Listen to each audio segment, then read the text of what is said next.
The Singapore Psychological Society says the country is facing a shortage of psychologists. This is as demand for mental health services continues to grow. Caitlin Ng has more. During his decade-long stint as a sports coach, Jerin Sandrasegaran saw athletes struggle with issues such as confidence, pressure, and the fear of failure. That inspired him to pursue a psychology degree in the hopes of providing better mental support. But the path to becoming qualified isn't easy.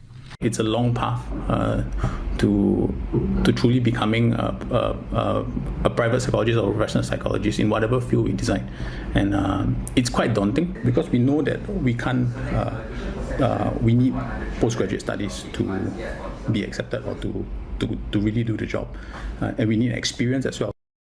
It typically takes about 7 years, starting with a degree. Graduates must then complete clinical placements to gain supervised experience before applying for a postgraduate course. Costs are a key hurdle if these candidates have to opt for overseas alternatives given limited local programs.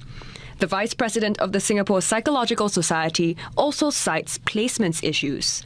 These are often limited, and there's also a shortage of qualified supervisors, leaving many aspiring psychologists struggling to progress.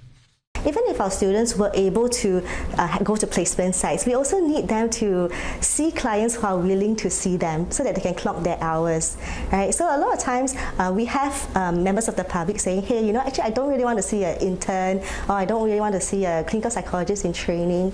And I think that kind of really lowers the opportunity that we can provide our trainees for training.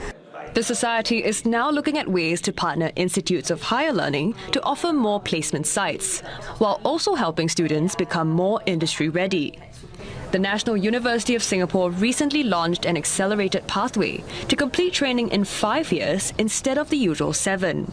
So it's a 3+2, so the 2 years being the master's and the 3 years being undergrad. So the undergrad is compressed. The students now no longer need to do that 1 year work experience. They save on 1 year of undergrad fees as well.